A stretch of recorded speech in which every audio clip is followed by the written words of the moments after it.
Welcome to Jyotiba Phule online classes. For more updates, please subscribe the channel and press the bell icon. Good morning students, मैं Ajay Jyotiba Phule online classes में आपका हार्दिक स्वागत और अभिनंदन करता हूं। ज्योतिबा फुल्ले ऑनलाइन क्लासेस आपके लिए एक अनूठी पहल और अद्वितीय पहल लेकर आए, जिससे हम क्रैश कोर्स के नाम से इसे शुरू करेंगे। क्रैश कोर्स में 10वीं की क्लास के जो भी बच्चे हैं, उनकी जो एग्ज़ाम है, राजस्थान सरकार ने उन एग्ज़ाम्स को मई के प्रथम सप्ताह में शुरू करवाने का विचार किया है और इसी विचार को लेकर Jyotiba Phule online classes crash course start करने जा रहा है। इसी क्रैश कोर्स में बच्चा एक महीने में इतनी तैयारी नहीं कर पाता जितनी तैयारी हमें चाहिए होती है। तो इसी को लेकर हम ये जो अपने 10 या 15 दिन जो भी अपने पास बचे हैं, उन्हीं पर 10 या 15 दिनों में हम पूरी जो 10वीं क्लास की गणित की बुक है, उसी को हम रिवाइज कर सकते हैं। तो उसी के लिए मैं आज का टॉपिक लेकर आया हूँ आपके पास। आपकी प्रश्नावली नंबर है 2 और उसका नाम है वास्तविक संख्याएं। तो सबसे पहले शुरू करते हैं वास्तविक संख्याएं। चैप्टर नंबर अपने पास 2 है, वास्तविक संख्याएं। तो इसमें सबसे पहले जो है वो अपने पास देखो, वो है यूक्लिड विभाजन प्रमेय। देखिए, यूक्लिड विभाजन प्रमेय का क्या है। अगर हमारे पास a व b दो अशून्य पूर्णांक है, a और b दो अशून्य पूर्णांक है, तथा q व r दो अन्य पूर्णांक है,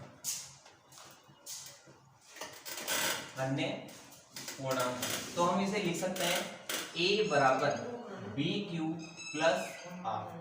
यही अपना जो रूप है यूक्लिड विभाजन प्रमेय का। मतलब एक गणित के वैज्ञानिक थे यूक्लिड ग्रीक, तो उन्होंने ये यूक्लिड विभाजन प्रमेय का दी थी। तो ये जो अपनी है a बराबर बी क्यू प्लस आर, इसे ही हम यूक्लिड विभाजन प्रमेय का कहते हैं। इससे हम दो संख्याओं के केवल और केवल HCF ज्ञात कर सकते हैं। HCF का मतलब मैसेज जिसे कहते हैं, महत्तम समापवर्ती। तो इसी के लिए हम जैसे अपने पास कोई भी दो संख्याएं हैं, जैसे मेरे पास है 12 और 18 है, ये दो संख्याएं हैं। हमारे पास एक संख्या बड़ी है और एक कैसी है, छोटी है। बड़ी संख्या है 18 और छोटी संख्या है 12। तो हम इन दोनों संख्याओं का जो HCF है वो यूक्लिड विभाजन प्रमेय का से करेंगे।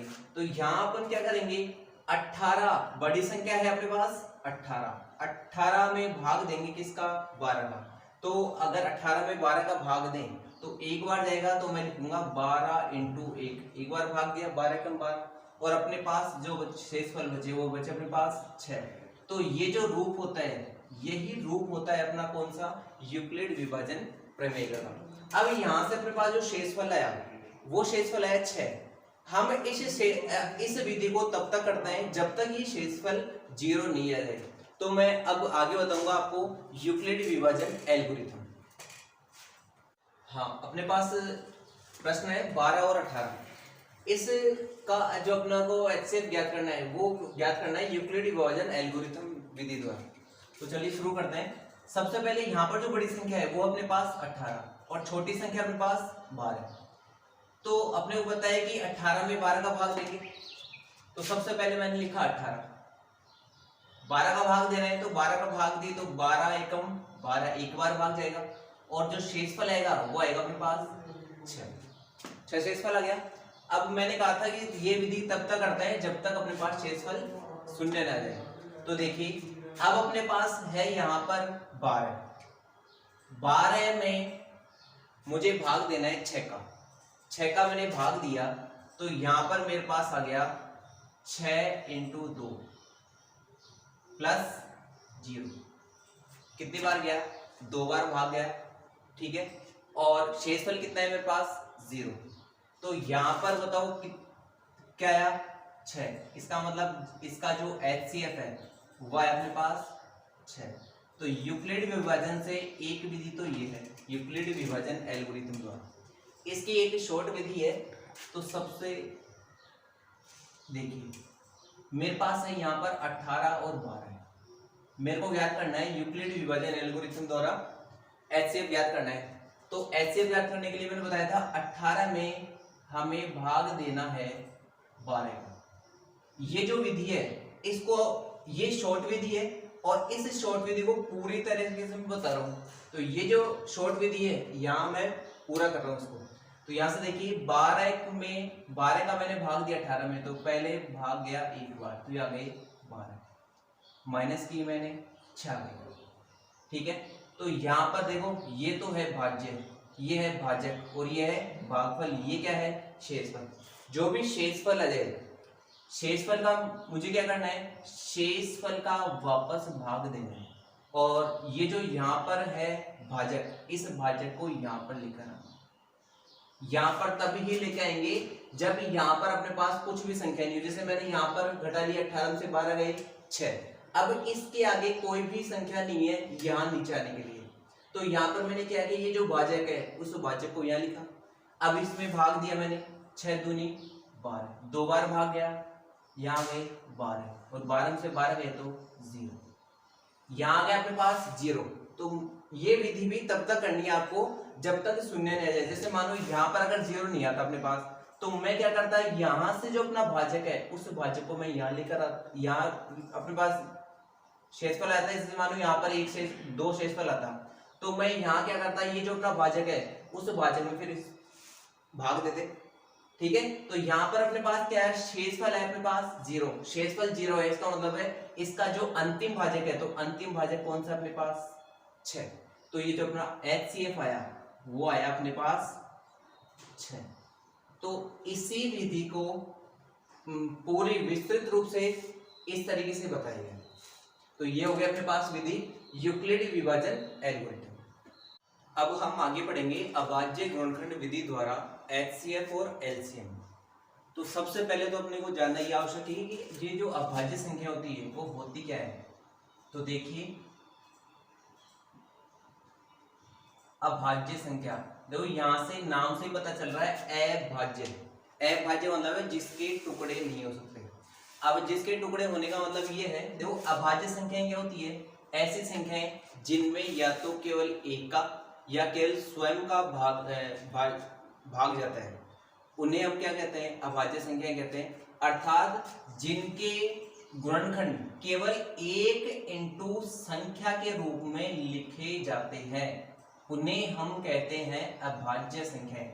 जैसे मैं बात करूं सबसे पहले जो सम और अभाज्य संख्या है, पहले बात तो देखो जो अभाज्य संख्या होती है वो हमारे पास सभी विषम संख्या होती है, लेकिन गणित में सबसे पहले ये जो 2 है वो सम भी है और साथ में अभाज्य संख्या भी है, क्योंकि 2 के टुकड़े होते हैं केवल 2 इंटू 1। तो ये सम भी है और साथ में अभाज्य संख्या भी है। ऐसे ही चले फिर आगे 3 भी अभाज्य है। ऐसे ही चले हम आगे 5, ऐसे ही चले 7, ऐसे ही चले 11, 13, 17, 19, 23, इसी प्रकार से आगे बहुत सी संख्या है जो अभाज्य संख्या है। तो हमें क्या करना है, अब हम पढ़ेंगे कि अभाज्य संख्याओं, अभाज्य गुणनखंड विधि है उस विधि से हम HCF और LCM ज्ञात करेंगे। तो अभाज्य गुणनखंड विधि के लिए हमें क्या करना है, अभाज्य गुणनखंड विधि के लिए हम उस संख्या में केवल और केवल अभाज्य संख्याओं का ही भाग देंगे, इनके अलावा किसी प्रकार की संख्या का भाग नहीं देंगे। इसीलिए हम इस विधि को अभाज्य गुणनखंड विधि कहते हैं। तो चलिए शुरू करते हैं अभाज्य गुणनखंड विधि द्वारा HCF और LCM। तो चलिए अपना प्रश्न है 510 92। तो देखो इस प्रश्न को हम स्टेप बाय स्टेप हल करेंगे। अब स्टेप बाय स्टेप कैसे हल करना है आपको, तो देखिए सबसे पहले 510 के हम करेंगे अभाज्य गुणनखंड, फिर मैं करूंगा ये जो 92 है इसके अभाज्य गुणनखंड। तो आपके एक प्रश्न तो सीधा आ सकता है कि जैसे कोई भी संख्या दे दे आपको तो उसके अभाज्य गुणनखंड करवा सकता है, तो एक प्रश्न तो ये हो जाएगा अपना। फिर इसी प्रश्न का क्या करेंगे हम, एचसीएफ ज्ञात करेंगे। फिर इसी प्रश्न का हम एलसीएम ज्ञात करेंगे। उसके बाद में एक फॉर्मूला है, तो वो फॉर्मूला हम लास्ट में लेंगे। तो चलिए शुरू करते हैं। सबसे पहले है मेरे पास 510। तो मैंने कहा था 510 है, अभाज्य गुणनखंड करना है, तो हमें पता है इसमें भाग भी अभाज्य संख्याओं का ही देना है। सबसे पहले 2 का भाग दिया, 2 दूनी 4, 2 पंजे 10 और ये 2 पंजे 10, 255 हो गए। फिर मेरे पास भाग जा रहा है इसमें 5 का मैंने भाग दिया, 3 का भाग जा रहा है, 3 का भाग दिया मैंने, तो 3 × 24 और 1 बच गया, ये बच गया 3 × 15 हो गई 85। अब 85 में 5 का भाग जा रहा है, ये गई 17 बार। और आपको बताया 17 एक अभाज्य संख्या है, अभाज्य संख्या है तो 17 में 17 का ही भाग जाएगा। आप हो गए यहाँ पर। तो ये जो 510 के अभाज्य गुणनखंड है वो है 2 × 3 × 5 × 17। तो मैं यहाँ लिख सकता हूँ इसको 2 × 3 × 5 × 17। अगर आपके पास केवल अभाज्य गुणनखंड करने का ही क्वेश्चन है तो आपको क्या करना है, उसमें इनको गुणा करके आपको चेक करना है, इनको गुणा करने पर अपने पास यही संख्या आनी चाहिए। तो हम इनको अगर गुणा करेंगे तो अपने पास ये वाली संख्या ही आएगी। तो ये तो हो गया अपने पास अभाज्य गुणनखंड का। अब मैं करूं 92 के गुणनखंड। 92 के अगर मैं गुणनखंड करूं, सबसे पहले 2 का भाग दूंगा, 2 चौके 8 और ये 2 छक्के 12, 46 बार गया। 2 का भाग दिया मैंने तो यहाँ पर आया 23। आपको होता है 23 अभाज्य संख्या है तो 23 में 23 का भाग देंगे, कितनी बार जाएगा, 1 बार। इसके भी जो गुणनखंड है वो है अपने पास 2 × 2 × 23। आप अगर इनको भी आपस में गुणा करोगे तो गुणा करने पर आपके पास 92 ही आएंगे। तो यहाँ पर हो गया अपने पास अभाज्य गुणनखंड हो गई। अब अपने को सबसे पहले ज्ञात करना है इनका एचसीएफ। तो इनका एचसीएफ ज्ञात करने के लिए देखो मैं क्या करूं, सबसे पहले एचसीएफ ज्ञात करना है। तो एचसीएफ ज्ञात करने के लिए देखो एचसीएफ आपको पता है दोनों में जो भी गुणनखंड उभयनिष्ठ गुणनखंड होंगे वो किस में आएंगे, एचसीएफ में आएंगे। यहाँ पर मेरे पास जो उभयनिष्ठ हैं वो है एक तो 2, इसमें भी 2 है तो मैंने यहाँ लिख लिए 2। फिर मेरे पास यहाँ पर 3 है, यहाँ पर नहीं है, यहाँ पर 5 है, यहाँ पर नहीं है, यहाँ पर 17 है, यहाँ पर नहीं है। इसका मतलब है ये जो अपने पास एचसीएफ आया वो आया मेरे पास केवल और केवल आया अपने पास 2। अब मैं बात करूं एलसीएम की, तो एलसीएम जो आएगा मेरे पास, एलसीएम आएगा देखो सबसे पहले लेंगे एचसीएफ। एचसीएफ ले लिया मैंने। एचसीएफ लेने का मतलब ये जो गोले किए हुए हैं ये दोनों नंबर ले लिए मैंने। इसके बाद में क्या बचेगा, 3 × 5 × 17 और यहाँ पर बचे मेरे पास × 2 × 23। तो ये आ गया अपने पास एलसीएम। हो गया यहाँ तक। अब आगे अगर इनको देखिए यहाँ तक हो गया अपने पास एलसीएम।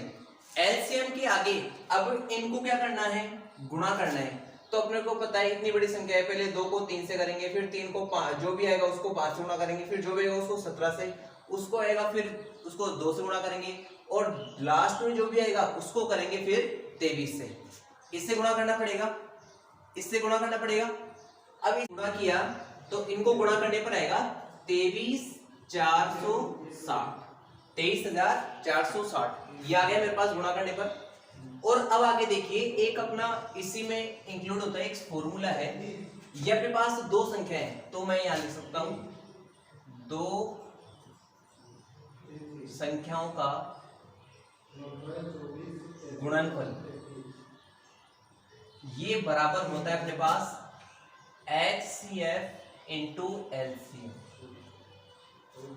तो देखो यहां पर मेरे पास 2 संख्या है, एक तो है मेरे पास 510, दूसरी है मेरे पास 92।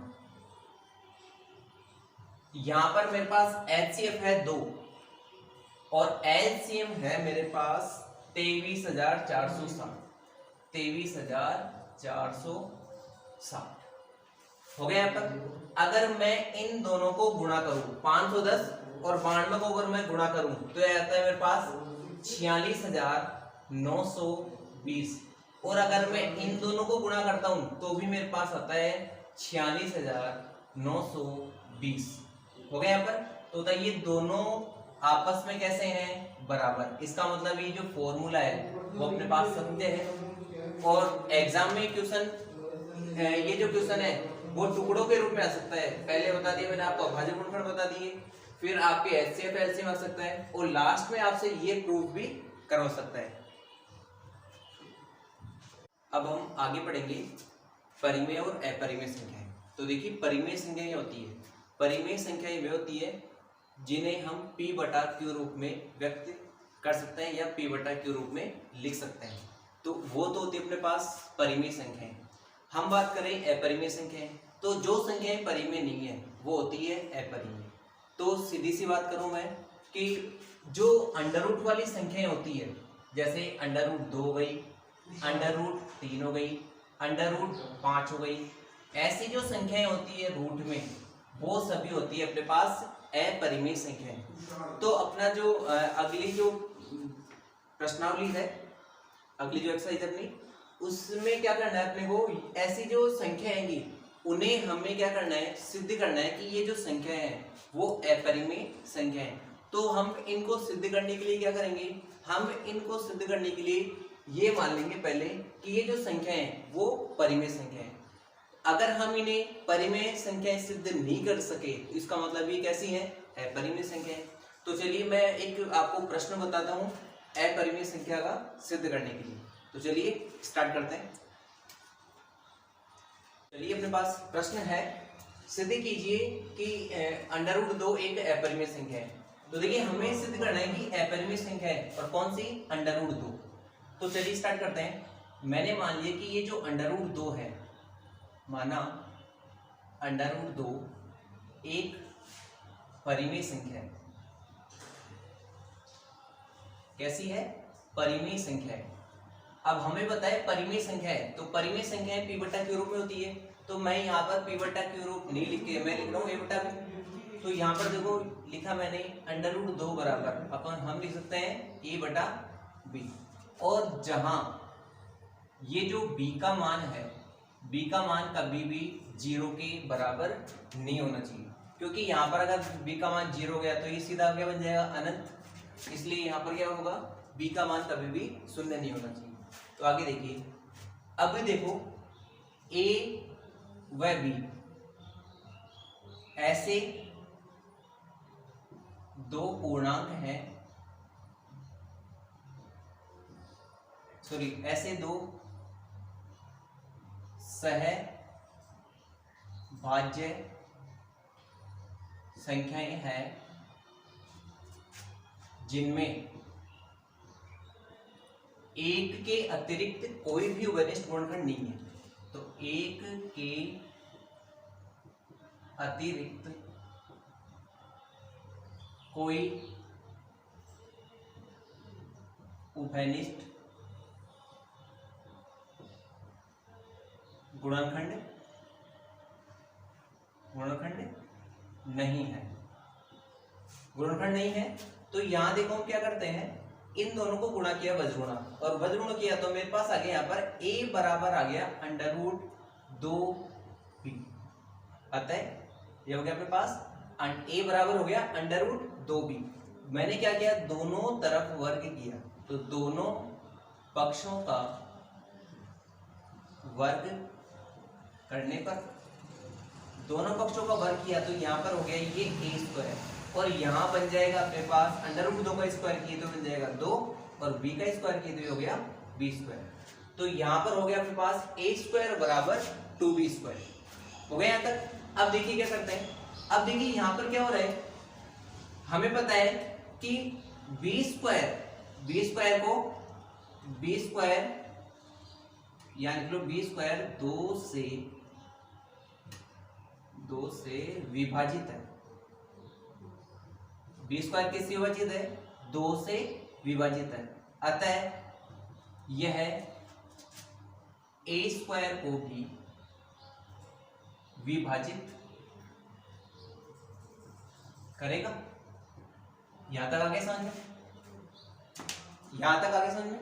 अब इसके बाद देखिए आगे समझ में, 2a² को भी विभाजित करेगा। तो अगर देखो 2 अगर a² को विभाजित करेगा मतलब ठीक है, तो 2 a को भी क्या करेगा, विभाजित करेगा। तो देखो भाई यहां क्या लिखता हूं, यदि 2a² को विभाजित करता है तो 2a को भी विभाजित करेगा। यहां तक आगे समझ में। अब इससे आगे क्या करेंगे, देखो a विभाजित करेगा तो हम क्या करते हैं, एक तीसरा पूर्णांक मानते हैं। तो तीसरा पूर्णांक माना a बराबर 2c, मैंने मान लिया a बराबर 2c। अगर a बराबर 2c है तो यहां से देखो, यहां से दोबारा ये प्रक्रिया स्टार्ट हो जाएगी। अपने क्या करेंगे, दोनों पक्षों का वर्ग करने पर, दोनों पक्षों को वर्ग किए तो ये हो जाएगा अपने पास a² बराबर, ये हो जाएगा अपने पास 4c²। मैंने यहाँ पर जैसे मान लिए, यहाँ पर देखो अपने पास मैंने इसको दे दिया समीकरण नंबर 1 और मैंने यहाँ पर दे दिया इसको समीकरण नंबर 2। तो यहाँ पर देखो मेरे पास यहाँ पर a² का मान है, यहाँ पर भी क्या है a² का मान, और दोनों a² के हैं बराबर होंगे। तो यहाँ पर हो जाएगा अपने पास 2b² बराबर हो जाएगा अपने पास 4c²। समीकरण 1 व 2 से इधर हुआ तो यहाँ पर हो गया ये b² बराबर अपने पास हो गया 2 का भाग लगा 2c²। तो हम देखो यहाँ से अब दोबारा यही लिख सकते हैं कि देखिए b² बराबर हो गया 2c²। तो देखो ऐसे ही कंडीशन बनेगी अपने पास। हम यहाँ क्या लिखेंगे अब आगे, यहाँ लिखने के लिए देखो b² बराबर हो गया 2c²। तो हम देखो यहाँ से a² बराबर 2b²। अब यही लाइन वापस दोबारा यहाँ लिखनी पड़ेगी। क्यों, क्योंकि यहाँ पर b और क्या है c। तो हम यहाँ क्या लिखेंगे, देखो यहाँ लिखा था हमने 2b² 2 से विभाजित है, अतः 2a² को भी विभाजित करेगा। तो हम यहाँ क्या लिखेंगे, 2c² 2 से विभाजित है, अतः 2 इस b² को भी विभाजित करेगा। अब यहाँ देखो अपने पास क्या कंडीशन हुई कि हमने शुरू में ये कहा था कि a और b ऐसे दो सहभाज्य संख्या है जिनमें एक के अतिरिक्त कोई उभयनिष्ठ गुणनखंड नहीं है। इसका मतलब है a और b के साथ में एक के अलावा कुछ भी नहीं है। लेकिन यहाँ पर देखो अपने पास a और b के साथ में अब दो साथ में आ गए। दो साथ में आने का मतलब है यहाँ पर इनके जो गुणनखंड है वो एक गुणनखंड उभयनिष्ठ हो गया 2। ये जो दो इनके साथ में आ रहे हैं, a और b के साथ में 2 आ रहा है, ये क्या हो गया, इनका एक उभयनिष्ठ गुणनखंड हो गया। और अगर ये उभयनिष्ठ गुणनखंड हो गया, इसका मतलब है अपन ने जो शुरू में माना था वो कैसा माना था, गलत माना। इसका मतलब इसका पालन नहीं हुआ। इसका मतलब है ये जो हमने क्या मानी थी, एक परिमेय संख्या मानी थी। इसका मतलब है कि ये √2 कैसी है, परिमेय संख्या नहीं है। परिमेय संख्या नहीं है, इसका मतलब है ये हो गई अपने पास एक अपरिमेय संख्या। तो हम इस प्रकार से सिद्ध करना है पूरे ये जो लैंग्वेज है, इसमें केवल जो मार्क्स मिलेंगे अपने को, नंबर जो मिलेंगे वो इस लैंग्वेज के ही नंबर मिलेंगे। अगर ये लैंग्वेज पूरी नहीं हुई तो इसका मतलब है अपने जो मार्क्स हैं वो बिल्कुल कम देगा, या तो हाफ देगा या हाफ से भी बिल्कुल माइनस में ही करेगा। तो अपने पास जो है वो अपने को ये लैंग्वेज पूरी लिखनी है। ओके, अब अपना अगला टॉपिक है परिमेय संख्याओं के दशमलव प्रसार। तो देखिए परिमेय संख्याओं के दशमलव प्रसार में हम क्या पढ़ेंगे, देखिए जैसे मेरे पास है 10/2 और एक है मेरे पास 10/3। दो संख्या है मेरे पास, 10 है, अंश तो है 10 और हर है 2। ऐसे इसमें अंश है 10 और इसमें हर कितना है 3। इसका मतलब है यहाँ पर 2 का भाग देना है मेरे को और यहाँ पर मेरे को भाग देना है 3 का।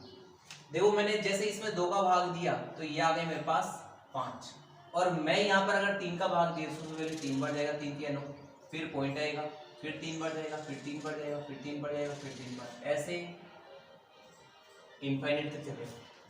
ठीक है, तो यहाँ पर जो 2 का भाग दिया मैंने वो है 5 बार, यहाँ पर 3 का भाग दिया हुआ है 3.3333, ऐसे आगे तक चलते जाएंगे। इसका मतलब है कि यहाँ पर तो जो भाग गया वो फिक्स डिजिट तक गया, 5 आ गया बिल्कुल फिक्स। यहाँ पर जो भाग गया वो अनंत तक जाएगा, मतलब ये जो 3 3 है वो आगे तक चलते जाएंगे। इसका तो देखो यहाँ से अपने पास जो परिमेय संख्याओं के दशमलव प्रसार है वो दो प्रकार के होते हैं। एक तो होते हैं शांत आवर्ती और एक होती है अशांत आवर्ती। शांत आवर्ती का मतलब जिसमें पूरा पूरा भाग चला जाए, और एक अशांत प्रकृति इसका मतलब है जिसमें पूरा पूरा भाग नहीं जाए। अब इनको हमें क्या करना है, ऐसे जैसे ये तो मेरे पास छोटी संख्याएं थी तो मैंने भाग देकर देख लिया, आपके पास बड़ी संख्या है तो इन बड़ी संख्याओं में हम ऐसा तो है नहीं कि हम भाग देकर बता सकें, तो हम एक ऐसी विधि पढ़ेंगे जिससे हम ये सीधा बता सकें कि इनकी जो प्रकृति है, इनकी जो दशमलव प्रसार की प्रकृति है वो शांत है या अशांत। तो हम चलिए शुरू करते हैं, एक प्रश्न आपको बताते हैं और उस प्रश्न में किस प्रकार से शांत और अशांत बताना है, तो इसी को लेकर अपना अगला प्रश्न है। अपना प्रश्न है 15/1600।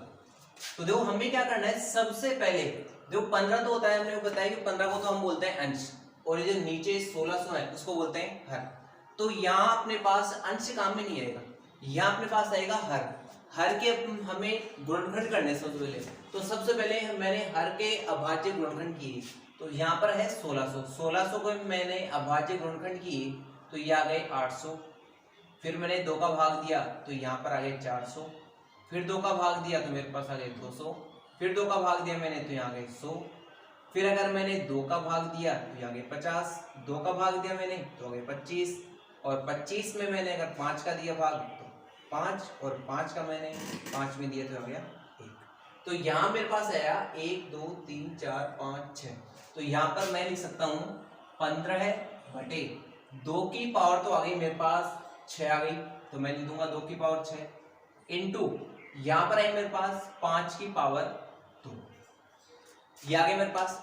तो यहाँ हमें क्या करना है, सबसे पहले ये करना है कि जो हर आए उसके अपने को गुणनखंड करने हैं। हर के गुणनखंड किए तो हर के गुणनखंड आए 2 की पावर 6 इंटू 5 की पावर 2। अब देखो यहाँ पर एक तो मैंने बताया था शांत प्रसार और एक बताया था अशांत। तो हम अगर शांत पढ़ लें तो अशांत भी जाएगा अपने पास। तो देखो शांत प्रसार के लिए हमें क्या चाहिए कि अगर हर के गुणनखंड अगर वो 2 की पावर m इंटू 5 की पावर n, यहाँ पर m और n का मतलब है कि यहाँ पर 2 की पावर कुछ भी हो सकती है, 1 2 3 4 कुछ भी हो सकती है, और यहाँ पर 5 की पावर भी कुछ भी हो सकती है, 1 2 3 4 5 जो भी है, जितनी भी है वो आनी चाहिए, लेकिन ऋणात्मक नहीं होगी। तो यहाँ पर m और n हो गया। तो यहाँ के जो शांत प्रसार के लिए चाहिए वो चाहिए 2 की पावर m इंटू 5 की पावर n। अगर शांत ये जो हर के गुणनखंड है वो इस रूप में है, हर के गुणनखंड इस रूप में है, तो अपनी जो परिमेय संख्या है उसका दशमलव प्रसार शांत प्रकार का होगा। तो यहाँ देखो मैं इससे तुलना करता हूँ इसकी, तो देखो यहाँ पर मेरे पास क्या क्या चाहिए, केवल 2 और 5 चाहिए और गुणा में चाहिए, साथ में अगर इनकी कुछ भी मतलब कितनी भी इनकी घात हो हमें उससे कुछ मतलब नहीं है। तो यहाँ पर घात मेरे पास कुछ भी है लेकिन हमें 2 और 5 चाहिए, तो मेरे पास यहाँ पर 2 की पावर 6 इंटू 5 की पावर 2 है। इसका मतलब है यहाँ पर जो प्रसार है इस परिमेय संख्या का प्रसार है कैसा है, शांत प्रसार है। तो हमें एग्जाम में कैसे लिखना है, दी गई संख्या के हर के गुणनखंड 2 की पावर m इंटू 5 की पावर n के रूप का है, अतः दशमलव संख्या 5/1600 का प्रसार शांत प्रकार का होगा। ऐसे ही अपना अगला प्रश्न है 13/150। तो मैंने बताया था सबसे पहले हमें क्या करना है, यहाँ पर हर के गुणनखंड करने हैं, तो यहाँ पर हर है 150, 150 के मैंने गुणनखंड किए, 2 से मैंने भाग दिया तो यहाँ पर आ गए 75, फिर मैंने भाग दिया 3 का, तो 3 का भाग दिया तो यहाँ पर आ गए 25, 25 में भाग जाता है 5 का और 5 में भाग जाता है 5 का, तो यहाँ पर आ गए मेरे पास 13 यहाँ पर हो गए 2 की पावर तो केवल 1 है, 3 की पावर भी 1 है और 5 की पावर में मेरे पास 2। यहाँ में क्या करना है, इससे तुलना करनी है, इससे तुलना करनी है, तो यहाँ देखो इससे तुलना करने के लिए हमें क्या चाहिए, 2 की पावर m और 5 की पावर n, मतलब 2 और 5 चाहिए। 2 और 5 के अलावा कुछ भी हो तो वो अशांत में आएंगे। यहाँ पर अगर केवल 2 हो या केवल 5 हो तो भी संख्या शांत प्रसार होगा।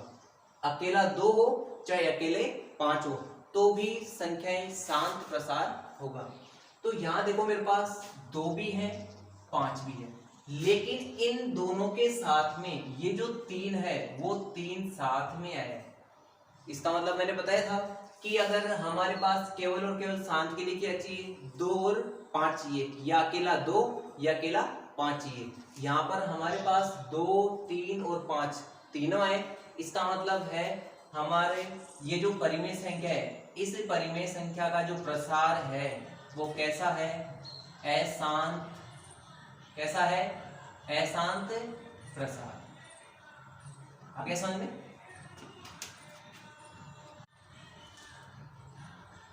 अपना एक हम प्रश्न लेते हैं। तो हमारे पास प्रश्न किस प्रकार से आता है एग्जाम में आएगा कि बिना लंबी विभाजन प्रक्रिया किए बिना बताइए कि निम्न परिमेय संख्याओं के प्रसार शांत है या अशांत, और अगर शांत है तो उन्हें हल कीजिए। हमें बताइए कि जो शांत है अब उन्हीं को हल कर सकते हैं।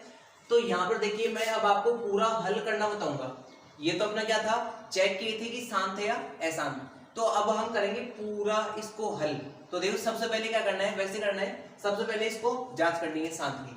तो सबसे पहले मैं 3125 के गुणनखंड, तो सबसे पहले भाग दिया मैंने 5 का भाग दिया तो ये आ गए 625, फिर मैंने भाग दिया 5 का तो ये आ गए 125, फिर मैंने भाग दिया 5 का तो ये आ गए 25, फिर अगर मैंने 5 का भाग दिया तो आ गए 5, और 5 का मैंने अगर और भाग दिया तो आ गए 1। तो यहाँ पर आ गए मेरे पास 13/5 की पावर आ गई मेरे पास, 5 की पावर हो गई 5। हो गया यहाँ तक। अब यहाँ देखिए मैंने बताया था कि शांत प्रसार होने के लिए क्या चाहिए हमें, 2 की पावर m इंटू 5 की पावर n, या अकेले 2 या अकेले 5। तो हमारे पास देखो यहाँ पर अकेला 5 आ रहा है, इसका मतलब है इसका जो प्रसार है, इस परिमेय संख्या का प्रसार है वो कैसा है, शांत प्रसार है। शांत प्रसार है तो अब आगे हल कैसे करना है, वो जो एक लाइन लिखनी थी वो यहाँ लिखनी है आपको कि परिमेय संख्या 13/5 के हर के गुणनखंड 2 की पावर m इंटू 5 की पावर n के रूप का है, अतः परिमेय संख्या का प्रसार शांत होगा। हम आगे क्या करेंगे, अब शांत प्रसार है तो देखो यहाँ पर हमें क्या करना है, ये जो नीचे हर में है हमें दोनों संख्याएं चाहिए, 2 भी चाहिए और 5 भी चाहिए, और इनकी जो घातें हैं वो भी हमें समान चाहिए। यहाँ हमें हमारे पास क्या है, 5 की पावर 5 है, हमें चाहिए 2 की पावर 5, मतलब समान पावर चाहिए। तो मैं क्या करूँ यहाँ पर 13/5 की पावर 5 तो है मेरे पास, ठीक है। मैं क्या करूँ यहाँ पर 2 की पावर 5 से ऊपर नीचे गुणा कर देता हूँ। तो यहाँ देखो मेरे पास दोनों समान आ गई, 5 भी आ गया मेरे पास, 2 भी आ गया, और दोनों की जो घातें हैं वो भी कैसी हो गई मेरे पास, समान हो गई। तो यहाँ आगे आपको क्या करना है, 13 को पहले देखो यहाँ पर जो 2 है इसको 5 बार गुणा करना है, तो 13 इंटू 2 इंटू 2 इंटू 2 इंटू 2 और इंटू 2 यहाँ पर हो गया। और नीचे है मेरे पास देखो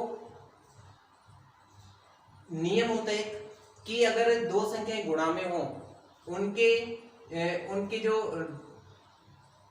आधार हैं वो अलग अलग हो और उनकी घातें अगर समान हो तो क्या होता है, ये जो दोनों आधार हैं वो हमारे पास गुणा हो जाएंगे।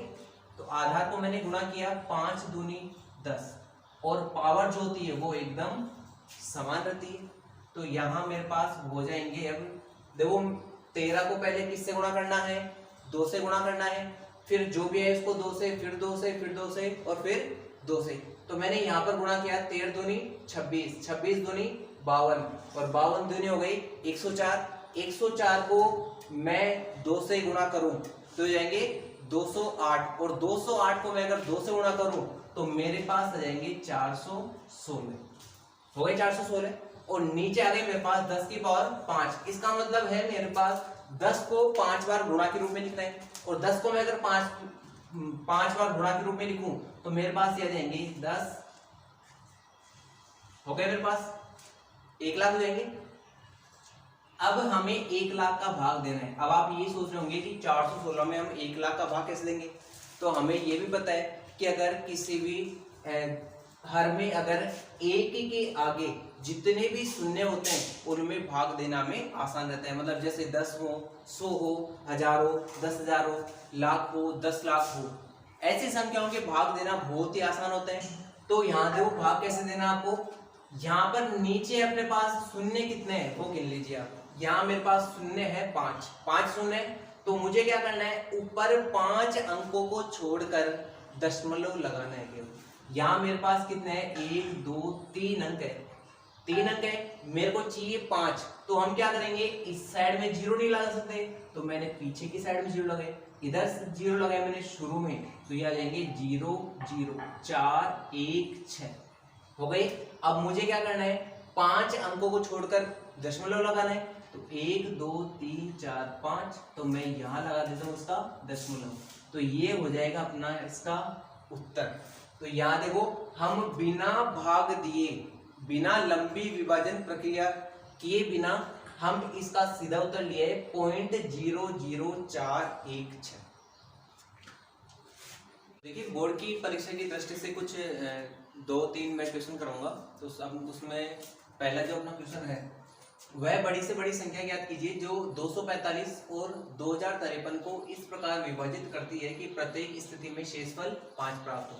आपको बताइए यहाँ पर शेषफल दे रखा है और शेषफल कितना है 5। अगर किसी भी संख्या में शेषफल बचता है तो क्या करते हैं, इनमें से दोनों में से क्या कर लेते हैं, माइनस कर लेते हैं। दोनों में से माइनस किया तो देखो यहाँ मैंने किया 245 में से माइनस किया मैंने 5, तो 245 में से 5 है तो 240 हो गया। और 2053 में से अगर मैंने 5 घटाए तो आ गए 2048। तो अपने पास संख्या हो गई 240 और हो गई एक 2048। अब हमें क्या करना है, बड़ी से बड़ी संख्याएं ज्ञात करनी है। तो आपको पता है इन दोनों में ऐसी बड़ी से बड़ी संख्या ज्ञात करनी है, ठीक है, जो इसको विभाजित, इन दोनों को विभाजित करती है। तो बड़ी से बड़ी संख्या क्या होती है, महत्तम समापवर्ती। तो इन दोनों का अब ज्ञात करना है अपने को एचसीएफ। तो एचसीएफ के लिए मैं आपको सीधी सी विधि बता रहा हूँ, यूक्लिड विभाजन एल्गोरिथम। तो देखिए मुझे क्या करना है, 2048 में मुझे भाग देना है 240 का। तो यहां से मैं शुरू करता हूं 2048 और 2048 में मैंने भाग दिया सबसे पहले 240 का। तो 240 का भाग देने के लिए आपको पता है यहां पर मैं 2 में नहीं दे सकता, 20 में नहीं दे सकता, 204 में भी नहीं जाएगा, तो सीधा भाग देना है अपने को 2048 में। और अगर 2048 में भाग दें तो आपको पता है 10 बार भाग देने पर यह आता है 2400। 10 बार भाग देने पर कितना आता है 2400। तो मैं यहाँ पर क्या करूं, यहाँ पर अपने को भाग देने के लिए गुणा किया तो 9 बार में भी ज्यादा जा रहा है, तो यहाँ पर क्या किया मैंने 8 बार गुणा किया।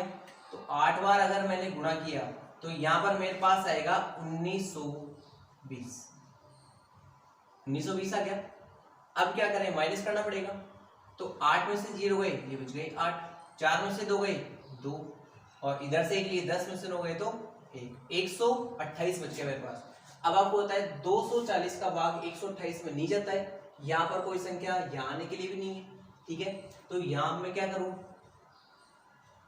240 यहाँ लिया है, ठीक है। 128 को अगर मैं 2 बार गुणा करता हूं तो 256 आता है, 256 ज्यादा होता है, एक बार भाग गया 128 आ गया वापस, माइनस 10 में से 8 गए तो 2, और यहाँ बच गए 3, 3 में से 2 गए तो 1, और यहाँ बच गए 2, 2 में से 1 गए तो 1, 112 आ गए। अब क्या करना है, 112 में भाग जाता है 128 का नहीं जाता है, मैं क्या करूंगा, अब वापस 128 यहाँ ले आते हैं। 128 लेकर आया तो यहाँ आया 1, और यहाँ आएगा 112, और यहाँ बच गए मेरे पास 16 बचे। तो यहाँ भाग देना है हमें 112 में। 112 में भाग दिए तो आपको पता है 16 का भाग अगर 112 में देते हैं, 16 का भाग अगर 112 में देते हैं तो ये मेरे पास में देते हैं तो ये आता है मेरे पास 7 बार, और ये हो गए 112। और 112 में से अगर 112 गए तो ये बचते हैं 0। इसका मतलब है लास्ट का अंतिम में जो भाजक बचा है वो मेरे पास बचा है 16। इसका मतलब है अपने पास बड़ी से बड़ी संख्या कौन सी है? 16। इस 16 का किसमें 240 और 2048 में अगर भाग दें तो पूरा पूरा जाएगा, ठीक है। और अगर इन दोनों में देंगे तो हमारे पास बचता है 5 शेषफल प्राप्त हो जाए। तो इसी प्रकार ये जो अपना चैप्टर नंबर 2 था, प्रश्नावली 2 थी, वो कंप्लीट हुई। अगर आपको इससे संबंधित कुछ भी समस्या आती है तो हमारे डिस्क्रिप्शन में व्हाट्सएप लिंक और टेलीग्राम ग्रुप का जो भी लिंक है आपको डिस्क्रिप्शन में मिल जाएगा। आप हमें उससे प्रश्नावली से संबंधित जो भी प्रश्न है आप उसकी फ़ोटो खींचकर आप उस व्हाट्सएप ग्रुप में भेज सकते हैं। और इसी प्रकार अगर हमारा चैनल आपको पसंद आए, अपना वीडियो पसंद आए, तो हमें लाइक, शेयर और सब्सक्राइब करना ना भूलिए, जिससे हम आपको आपके सामने और इससे बेहतरीन जो वीडियोज़ हैं वो हम जल्द से जल्द लेकर आएंगे। तो इसी प्रकार हमारे साथ बने रहिए। धन्यवाद।